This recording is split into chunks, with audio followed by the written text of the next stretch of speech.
What does the web look like without Firefox? The current trends make the world without my favorite browser look more and more likely.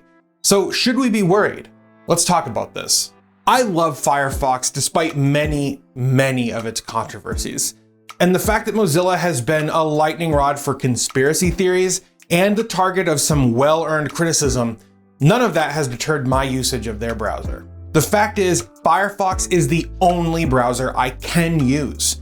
I'm not interested in using forks like Iceweasel or Waterfox or whatever else, and ideologically speaking, I cannot use Chrome or any browser that's based on it. Brave is just terrible. Edge is surprisingly pretty good, but it's made by Microsoft, so no thank you. Vivaldi and Opera, they're just boring reskins of Chrome. But what do I mean by ideologically speaking? What do I have against Chrome and Chromium and all of that? Well, we'll get to it. In April of this year, Firefox was used by only about 200 million unique users that month. That's a shockingly low number. 200 million? Compare that to the billions of people who are using the web in a month. And on mobile, it's even worse. Firefox is seriously declining. It has been for a long time, and I think that that's scary. So let's explore the state of the web and try to figure out what a web without Firefox actually means. But before I get to that, why not like that smash button and subscribe to that punch button? I'm trying to get to 100,000 subscribers by the end of the summer, and I think with your help, we can do it. And thanks. It should go without saying that Chrome is a proprietary fork of Chromium, which is a not quite free and open source browser built by Google. And what I mean by that is that Chromium's licensing does not guarantee the rights of the end user, and therefore it's not free. Its licensing also allows for derivative works to be proprietary, hence Chrome, Brave, Edge, and the rest being closed source. But that's not my only ideological quibble. The fact is, I'm a web developer by trade. JavaScript, HTML, CSS, and other web technologies are standards and protocols that I am deeply invested in. I believe it's important to keep them independent, open source, and free from undue meddling by special interests. And what is Google if it's not the single largest special interest in the space?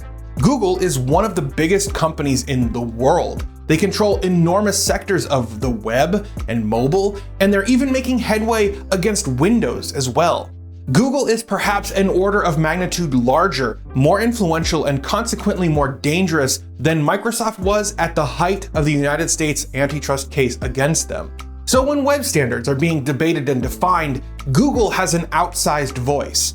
They not only control so much of the web's traffic through their own services like Gmail, Drive, and others, but they also offer APIs that other web services rely on, like ads and maps, fonts, cloud functions, and so much more. Compound all of that with the fact that Google's web browser technology accounts for over 70% of all browser tech. This all gives Google, an unelected and unregulated private interest, a virtually unchallenged bully pulpit to dictate the future of web standards. And yes, I said 70%.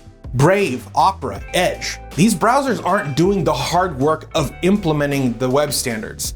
Google is doing the lion's share here. It's also important to note that Google's tech here is actually powering Node.js and Deno, two of the biggest server-side JavaScript execution environments. So it's fair to say that it's Google's tech that's pushing the web forward, in many instances moving forward in ways that mirror their own self-interest above the public good. As it stands, Chrome, built on Chromium, Safari, built on WebKit, and Firefox are, in that order, the only browsers that matter. They're the only browsers that are attempting to implement these web standards from whole cloth. And at about 21% of all browser traffic, Safari has an entrenched install base on iPhone that's not going anywhere anytime soon.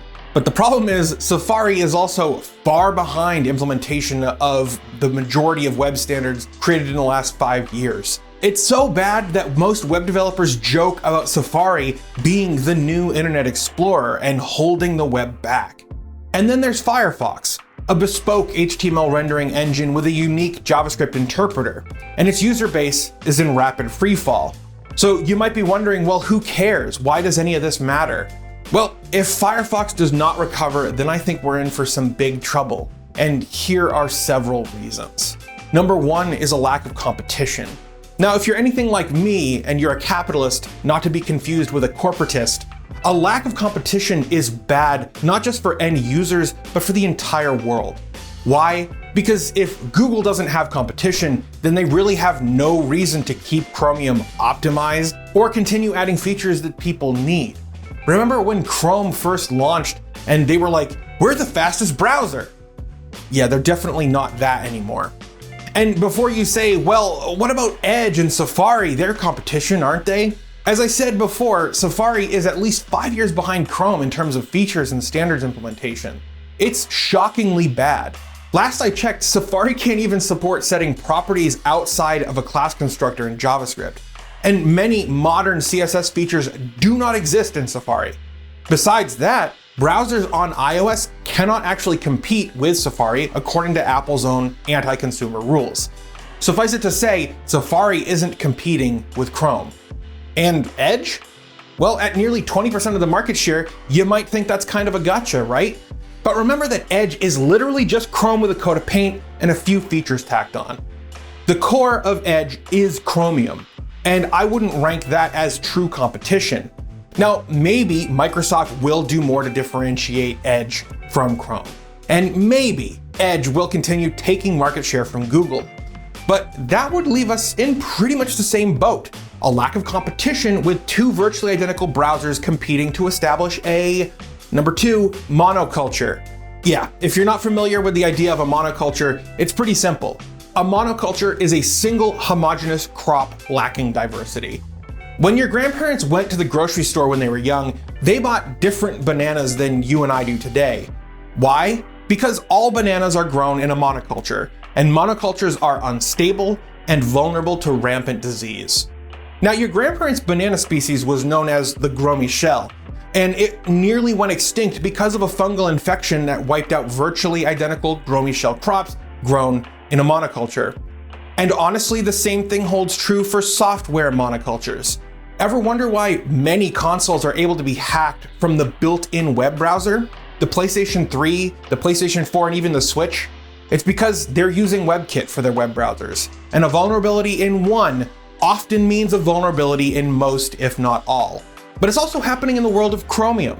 On March 27th of this year, it was revealed that a type confusion vulnerability was being exploited in the wild by malicious actors, and it affected every Chromium-based browser. Not WebKit, not Firefox, Chromium. And that's the risk you run when you have a monoculture. Massive security vulnerabilities that affect one are so much more likely to affect the others as well. And finally, number 3, the end of open standards. The biggest concern that I and many others have is that if Google Chrome continues unchallenged, then there won't be much of an open web left. If Chromium is the only serious contender in the browser space, no matter who ultimately controls Chromium, then we're left with a dire situation in which one of the web's largest service providers and simultaneously the world's largest browser vendor gets to use its weight and pull in the space to dictate the future of the web. So what does the web look like without a strong and vibrant Firefox browser competing for your usage and to have the best implementation of web standards? It's pretty damn bleak, honestly. And it sucks that Mozilla has squandered so much of their potential. And it sucks that Mozilla's leadership hasn't done more to distance themselves from Google and found more ethical sources of income and taken on the monopoly that Chrome is ever aspiring towards. Even Mozilla is recognizing this fact. In an interview with Wired, Selena Deckelman, a senior vice president at Mozilla, said, quote, "Looking back 5 years and looking at our market share and our own numbers that we publish, there's no denying the decline. In the last couple of years, what we've seen is actually a pretty substantial flattening." So what can Mozilla do to save itself from extinction and continue the good fight against Chrome? They have a long road ahead of them, to be honest. But I think that the first thing they need to do is get off of Google's payroll. I believe that they should offer some kind of financial technology. Wouldn't it be cool if Mozilla launched an alternative to Patreon with a special focus on developers? And Mozilla could take a percentage of all revenue, a smaller cut than what Patreon takes, and that would make them competitive.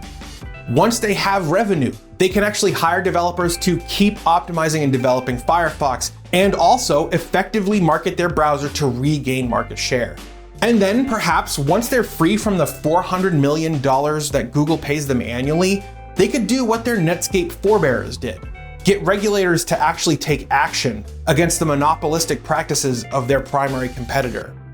But I'd like to know what you think. What browser do you use and why? And what can Mozilla do to free itself from Google's golden handcuffs? Let me know in the comments. I'd love to hear from you. I want to give a special shout out to Systrom, one of my top tier super user members on YouTube. It's because of folks like Systrom that I've been able to continue making these videos for you and improving the quality of the videos. If you believe in the work that I'm doing and you want to help this show grow, you can use the links below to pledge your monthly support and become a Linux warrior. And thank you. I think that's going to do it for this video though. Thank you so much for watching. I hope to see you next time. Have a blessed day.